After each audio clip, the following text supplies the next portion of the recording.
व्हिडिओमध्ये आपण व्हॅरिएशन हा 8th स्टँडर्डचा 7th लेसन आहे. त्यातला प्रॅक्टिस सेट आपण 7.3 पाहणार आहोत. तसेच 7.1 आणि 7.2 चॅनलवरती प्रॅक्टिस सेटचे व्हिडिओ आहेत, ते आधी पहा आणि मग 7.3 बघा. सगळ्यात महत्त्वाचं म्हणजे 7.1 बघा. त्यात मी डायरेक्ट व्हॅरिएशन आणि इनव्हर्स व्हॅरिएशन याच्यामध्ये काय फरक आहे तो एक्सप्लेन केलेला आहे, ते जरूर बघा. चला तर मग सुरुवात करूया 7.3 ला. त्याच्या आधी अजून एक चॅनलला अजूनही सबस्क्राईब नसेल केलं तर सबस्क्राईब करा आणि बेल आयकॉन दाबा. त्याच्यामुळे काय होणार आहे की जेव्हा नवीन व्हिडिओ टाकेल तेव्हा तुम्हाला इन्स्टंट त्याचे नोटिफिकेशन येतील. तुम्हाला सर्च करत बसायला लागणार नाही. त्याच्यामुळे सबस्क्राईब करा, बेल आयकॉन दाबा आणि व्हिडिओ आवडत असतील तर लाईक सुद्धा करा. चला तर मग क्वेश्चन 1 बघूया. Which of the following statement are of inverse variation? 4 statement. तुम्ही जे व्हिडिओ बघताना बुक उघडून बसत जा, म्हणजे तुम्हाला समजायला सोपं जाईल. नंबर ऑफ वर्कर फर्स्ट आहे, म्हणजे जे स्टेटमेंट 4 आहेत ते इनव्हर्स व्हॅरिएशनचे आहेत की डायरेक्ट व्हॅरिएशनचे आहेत. म्हणजे तुम्हाला फक्त विचारलं की इनव्हर्सचे आहेत की नाही, एवढंच तुम्ही सांगायचं आहे त्याच्यात. तर बघा, तुम्हाला मी इनव्हर्स आणि डायरेक्ट कसं ओळखायचं हा 7.1 मध्ये शिकवलेला आहे. चला तर मग, number of worker on a job and time taken by them to complete the job. बघा, नंबर ऑफ वर्कर आपण इथे आधी लिहून घेऊया. क्वेश्चन 1 चा 1 बघा. लेट्स एक्स घेऊया आपण. X represent number of worker. हा, आणि काय म्हटलंय, number of worker on a job and time taken by them to complete the job. Y represent time. Time पहा. आता बघा, वर्कर जेवढे आहेत ते वर्कर वाढले तर टाइम कमी लागेल की जास्त लागेल. तर वर्कर वाढले तर टाइम कमी लागेल आणि वर्कर कमी झाले तर टाइम जास्त लागेल. म्हणजे समजा 5 वर्कर एक काम 2 दिवसात करत असतील, जर 10 वर्कर आले तर तेच काम किती होईल, 1 दिवसात. म्हणजे बघा, इथे वर्कर वाढले की टाइम कमी लागतोय आणि वर्कर कमी झाले, हे जर 2 वर्कर आले तर ते 2 पेक्षा 4 साडेचार दिवस जास्त लागतील इथे. म्हणजे वर्कर कमी झाले तर ह्यांचं दिवस म्हणजे टाइम वाढतोय. म्हणून हे कसलं आहे, इनव्हर्स व्हॅरिएशनचं आहे. आपण इथे लिहायचं आहे as the number of worker increase the time required to complete job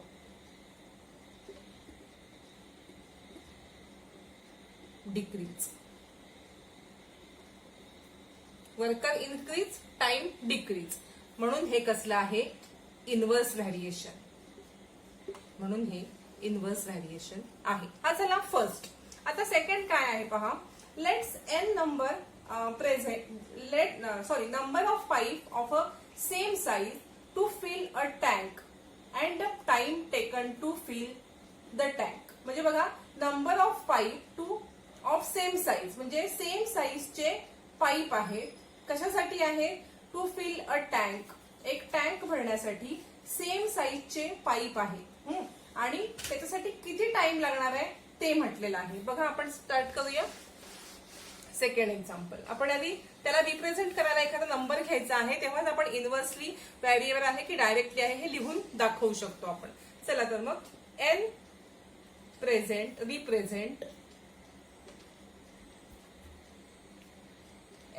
represent number of pipe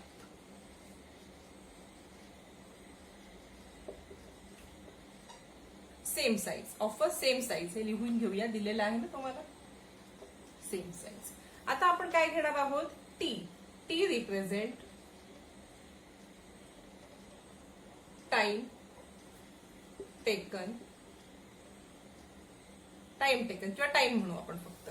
आता बघा, as a number of pipe increase the time required to fill the tank decrease. बघा, म्हणजे same साईजचे 4 pipe मी एका टाकीमध्ये टाकले. हा, same साईजचे 4 पाईप, ज्याच्यातून पाणी येतंय, हा, असे 4 पाईप टाकीत टाकले आणि एका सेम साईजच्या टाकीमध्ये सेम साईजचे पाईप 3 टाकले. तर कोणती टाकी आधी भरेल, ज्याच्यात पाईप जास्त आहे ती. म्हणजे पाईपची संख्या वाढली की लागणारा टाइम भरायला हा कमी लागणार आहे, म्हणून हे सुद्धा इन्व्हर्स व्हेरिएबल आहे. आपण लिहून घेऊया ऍज अ, म्हणजे बघा परत तुम्हाला सांगते की एक टाकी आहे, त्यात तुम्ही 4 पाईप टाकलेत. आता 4 पाईप टाकल्यावरती हिला 1 तास भरायला लागतो, बरोबर. त्याच टाकीमधले मी 2 पाईप काढले, 2च पाईप आहेत, मग ही टाकी भरायला किती तास लागतील? 2 तास. पाईपची संख्या कमी झाली, टाइम वाढला, म्हणून हे इन्व्हर्स व्हेरिएबल आहे. पहा, म्हणून आपण इथे लिहायचं आहे as the number of pipe increases the time required to fill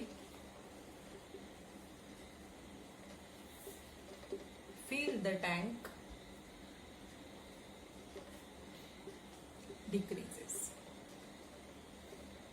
म्हणून हे so n is inversely proportional to 1/t. हे आपण इन्व्हर्स असेल तेव्हा असं लिहितो. थर्ड बघूया आपण आता एक्झाम्पल. थर्ड आहे petrol fill in the tank of a vehicle and its cost. म्हणजे किती पेट्रोल आणि त्याची किंमत. आता बघा, 1 लिटर पेट्रोलची किंमत असेल 70 रुपये. 2 लिटर भरल्यावरती पेट्रोलची किंमत कमी होणार आहे का? नाही. तर 2 लिटर भरल्यावरती 140 तुम्हाला भरायला लागणार. 3 भरल्यावरती त्याच्या पटीत ते बदलणार 210 रुपीज. म्हणजे हे डायरेक्ट व्हेरिएशन आहे. कारण एका ह्याची किंमत जेव्हा वाढते, पेट्रोल 1 लिटर घेतल्यावरती 70, 2 लिटर घेतल्यावरती 140, 3 लिटर घेतल्यावरती 210. म्हणजे जशी नंबर ऑफ इथे हे वाढतात पेट्रोलची संख्या, तशी त्याची कॉस्ट सुद्धा वाढते. म्हणून हे कसले आहेत? हे डायरेक्ट व्हेरिएशन आहे. तुम्ही 7.1 परत एकदा पहा, तिथे डायरेक्ट आणि इन्व्हर्स व्हेरिएशनचं एक्झाम्पल एक्सप्लेन मी केलेलं आहे. लिहूया आपण इथे. Let's P represent the quantity of petrol. पहा, आणि C रिप्रेझेंट कॉस्ट. आता बघा, as quantity of petrol as the quantity of petrol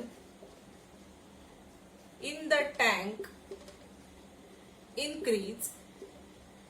increases, its cost also increase. म्हणून हे इन्व्हर्स व्हेरिएशनचं एक्झाम्पल नाही. हे फक्त हे कसलं आहे? हा डायरेक्ट व्हेरिएशन आहे. थर्ड नंबरचं एक्झाम्पल डायरेक्ट व्हेरिएशन आहे. फोर्थ बघूया आपण. फोर्थ काय आहे? Area of circle and its radius. बघा, area of circle and its radius. Area कशावर डिपेंड असतो सर्कलचा? तर त्याच्या रेडियस वरती. रेडियस वाढली की एरिया सुद्धा वाढतो. म्हणून हे सुद्धा डायरेक्ट व्हेरिएशनचं आहे. तसंच मगाशी तिसरं सांगितलं तसंच हे आपण लिहून घेऊया. लेट्स ए रिप्रेझेंट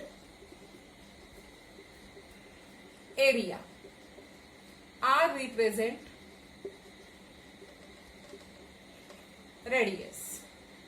तुम्हाला माहिती आहे, सर्कल जेव्हा आपण रेडियस सर्कलची 2 सेंटीमीटर असेल आणि 3 सेंटीमीटरचा सर्कल असेल, तर ह्याचा एरियापेक्षा ह्याचा एरिया जास्तच येणार. जशी रेडियस वाढेल तसा एरिया सुद्धा वाढत जाणार. म्हणून हे सुद्धा डायरेक्ट व्हेरिएशनचं आहे example. As the area of circle increase, its radius increase. म्हणजे एरिया वाढला, रेडियस त्याची वाढणार, किंवा रेडियस वाढली, एरिया वाढणार. दोन्ही हे होऊ शकतं.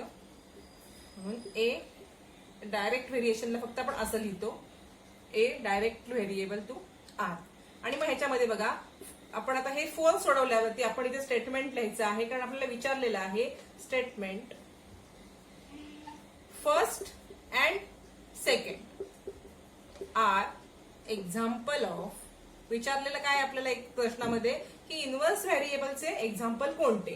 First and second. Third and fourth आपण बघितलं डायरेक्ट आहे. First and second inverse variation, हे आपलं आलं लास्ट आन्सर. हा एक क्वेश्चन फक्त आपण सोडवलेला आहे. आता आपण सेकंड क्वेश्चन बघूया.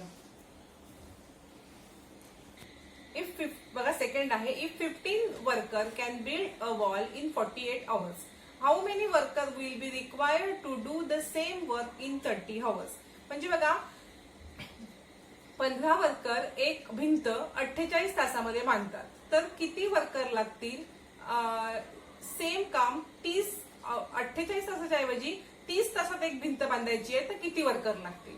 बघा आपण काय लिहून घेतलं, N represent the number of worker, T represent the time. बघा हे इनव्हर्स व्हेरिएशनचं गणित आहे, कारण नंबर्स ऑफ म्हणजे नंबर वाढले वर्करचे की टाइम कमी लागणार, नंबर कमी झाले की टाइम जास्त, म्हणून हे इनव्हर्स व्हेरिएबल आहे. म्हणून आपण हे लिहून घेतलं एन इनव्हर्सली व्हेरिएबल 1/t. आता आपण कॉन्स्टंट के, तुम्हाला इनव्हर्स व्हेरिएबलची व्यवस्थित एक्झाम्पल्स हवी असतील समजायला तर 7.2 व्हिडिओ आहे बघा, पार्ट 2 व्हेरिएशनचा, तो आधी बघा आणि मगच हा व्हिडिओ बघा. चला तर मग बघा, n is equal to k by t. K आपण घेतला कॉन्स्टंट, हे समजत नसेल तर 7.2 व्हिडिओ बघा आधी, त्याशिवाय हा बघू नका. N multiply by T is equal to k. हे झालं आपलं इक्वेशन फर्स्ट. आता बघा इक्वेशन फर्स्ट मध्ये आपल्याला वरती किमती दिलेल्या आहेत वर्करच्या, सॉरी एन दिलेला आहे वर्कर 15 आणि टी किती दिलेला आहे बघा 48 आधीच्या ह्याच्यामध्ये, आणि दुसऱ्यामध्ये तुम्हाला सांगितलंय एन विचारलंय आणि टी सांगितलंय 30. बरोबर. आता ह्या किमती घेऊन आपण ह्या ह्याच्यात टाकूया. बघा 50 multiply by 48 is equal to K. K is equal to किती येईल बघा 720. आपण इथे म्हणूया हवे तर, इथे बघा putting value of N and T in equation 1 असं म्हणून घेऊया. आपण लिहूया 15 multiply by 48 is equal to K. K is equal to 720. परत इथे म्हणूया substituting K is equal to 720 इथे इन इक्वेशन 1.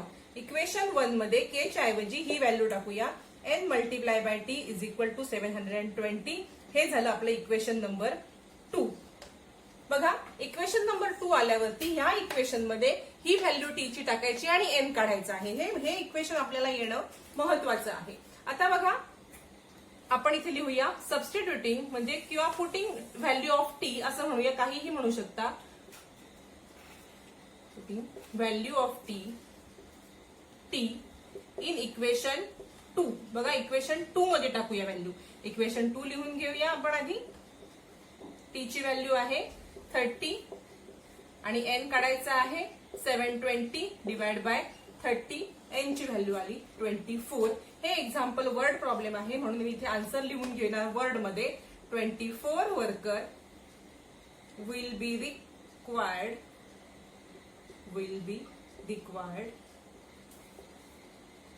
to build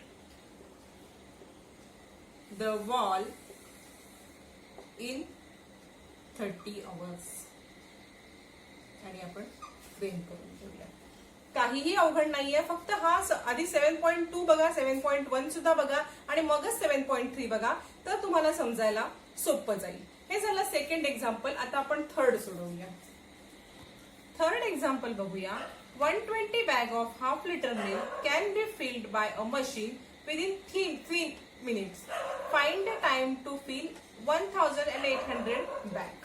म्हणजे 120 बॅग हाफ लिटरच्या भरण्यासाठी मशीनला 3 मिनिटं लागतात, तर 1800 बॅग भरायला किती लागते. बघा जेव्हा आपण इथे लिहिलेलं आहे let's be represent number of bag, T present time. बघा नंबर ऑफ बॅग वाढल्या तर टाइम सुद्धा वाढणार आहे आणि नंबर ऑफ बॅग कमी असतील टाइम सुद्धा कमी लागणार आहे. म्हणून हे डायरेक्ट व्हेरिएशनचं एक्झाम्पल आहे, म्हणून मी इथे लिहून घेतलंय B directly variable to T. आता आपण याचा कॉन्स्टंट के काढायचा आहे. बघा डायरेक्ट व्हेरिएशन असेल तेव्हा आपण कॉन्स्टंट काढताना काय करतो, b is equal to k t. K हा आपला आहे कॉन्स्टंट, इथे लिहूया k is constant, constant of variation. पहा आता आपण काय करणार, बी आपण इथे हे लिहून घेऊया, याच्यामध्ये आपण किंमत टाकून घेऊया ह्या बी आणि टीच्या. काय आहे बी ची किंमत, इथे आपण सगळ्यात पहिले बघितले b represent number of bag 120. T time किती लागलेला आहे 3 मिनिट्स. टी 3 मिनिट्स बरोबर 3. या किमती आपण पुटिंग व्हॅल्यू ऑफ, हे आपलं इक्वेशन 1 झालं बरोबर.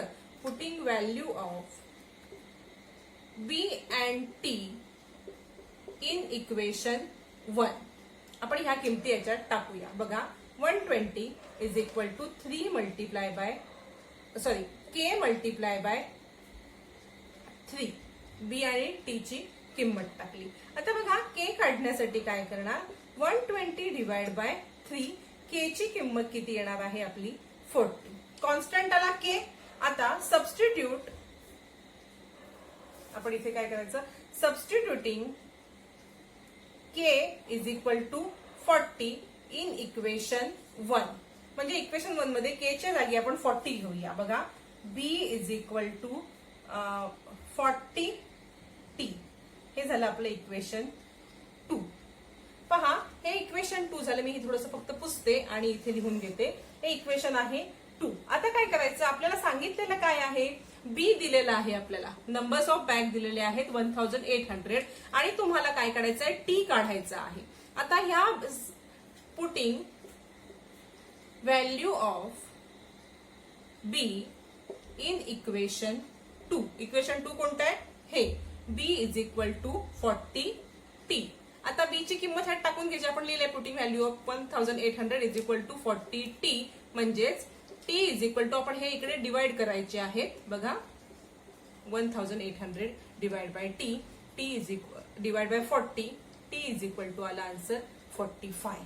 आता बघा आन्सर आहे, वर्ड प्रॉब्लेम आहे. आन्सर सुद्धा तुम्हाला वर्ड मध्ये लिहायचं आहे. मला इथे जागा नाही म्हणून मी साईडला लिहिते. तुम्ही एका खाली एक पद्धतशीर लिहा. मला तुम्हाला दाखवण्यासाठी पूर्ण एक्झाम्पल असं 2 पार्ट मध्ये करायला लागतंय. So 1800 bags of half liter milk can be filled by the machine is 45 minutes. हे आपलं आलं आन्सर की 1800 बॅग धुवायला 45 मिनिट्स लागतील. आता एक लास्ट एक्झाम्पल आहे ते बघूया आपण. 4th एक्झाम्पल आहे, a car with speed 60 km/h take 8 hours to travel some distance. What should be the increase in the speed if the same distance to be covered in 7.5 hours?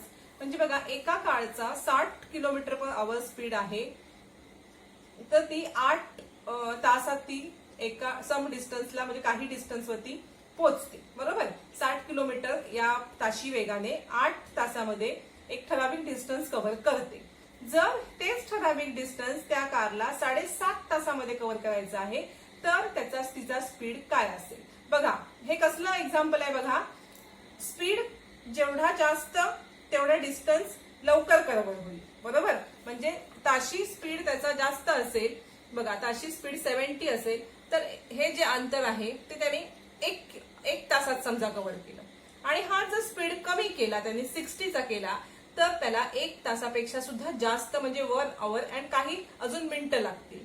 म्हणजे speed जसा कमी झाला तसे time वाढला. Speed वाढला time कमी झाला. म्हणून हे एक्झाम्पल कसलं आहे तर इनव्हर्स व्हेरिएबलचं एक्झाम्पल आहे. मी इथे लिहून घेतलं व्ही इनव्हर्सली व्हेरिएबल 1/t. आता आपण कॉन्स्टंट घेऊया. V is equal to k by t. म्हणजेच v multiply by k is equal to v multiply by T is equal to k. Equation 1. आता काय करायचं इथे putting value of v and T in equation 1. Equation 1 मध्ये V आणि T ची value काढूया जी आपल्याला दिली आहे. व्ही किती दिलेला आहे तुम्हाला, स्पीड 60 आणि टाइम किती दिलेला आहे आधीचा 8 hours बरोबर. ह्या किमती आपण इथे टाकून घेऊया. 60 multiply by 8 is equal to K. K is equal to किती आला आपला, 60 मल्टिप्लाय बाय 8 केल्यावरती 480. आता काय करायचं आपण, substituting K is equal to 480 in equation 1. म्हणजे इक्वेशन 1 मध्ये आपण व्हॅल्यू टाकायची के ची 140. सबस्टिट्युटिंग k is equal to 480 in equation 1. Equation 1 मध्ये व्हॅल्यू टाकायची. इक्वेशन 1 काय, v multiply by t is equal to k. त्याच्यात k ची व्हॅल्यू ही टाकायची, v multiply by t is equal to 480. ह्याला म्हणायचं इक्वेशन 2. हे आलं इक्वेशन 2. आता आपल्याला विचारलेलं काय आहे इथे बघा, विचारलंय आपल्याला v म्हणजे तुम्हाला स्पीड किती आहे तो विचारलेला आहे आणि तुम्हाला टाइम दिलेला आहे. किती टाइम दिलेला आहे, 7.5. 7.5 म्हणजेच 7.5. पहा टाइम दिलेला आहे 7.5. आता काय करायचं, putting value of T in equation 1. Equation 2 मध्ये टी ची व्हॅल्यू टाकायची आहे, फक्त टी ची. v multiply by 7.5 is equal to 480. v is equal to 480 divide by 7.5. v is equal to आला किती, हे केल्यावरती आन्सर येईल 64. आन्सर आलं आपलं 64. v हा काय आला आपला, v हा आपला काय आलेला आहे, तर हा स्पीड आलेला आहे. पण तुम्ही आता डायरेक्ट हे तुमचा आन्सर नाही येणार. विचारलंय काय की what should be the increase in the speed. कितीने स्पीड वाढवायला लागेल, बरोबर. आधीचा किती होता, 60. वाढवायला किती लागला, 64. म्हणजे किती जास्त हे आपण करायचं, 64 minus 60 is equal to 4 kilometre per hour. हा स्पीड वाढवायला लागला. मग ते आन्सर आपलं येणार आहे, the increase in speed of car is 4 kilometre per आवर. पहा हे आपलं आलं आन्सर. इथे आपला प्रॅक्टिस सेट 7.3 कम्प्लीट झालेला आहे. पहा 7.1 आणि 7.2 सुद्धा चॅनलवरती आहे. तसंच आधी झालेले 6 लेसन पर्यंतचे सुद्धा सगळे प्रॅक्टिस सेट आणि एक्सप्लेनेशनचे व्हिडिओ आहेत. डिस्क्रिप्शन बॉक्समध्ये मी लिंक दिले प्लेलिस्टची, ती ओपन करा. आतापर्यंत झालेले सगळे सायन्स मॅथ्सचे व्हिडिओ तुम्हाला पाहता येतील. नक्की पहा आणि अजूनही चॅनलला सबस्क्राईब केलं नसेल तर सबस्क्राईब करा. बेल आयकॉन दाबा. त्यामुळे काय होईल की तुम्हाला व्हिडिओ टाकल्यावर लगेच नोटिफिकेशन येईल. तुम्हाला शोधत बसायला लागणार नाही. तसेच व्हिडिओ लाईक करा आणि 8th स्टँडर्डच्या मित्रमैत्रिणींसोबत जास्तीत जास्त शेअर करा.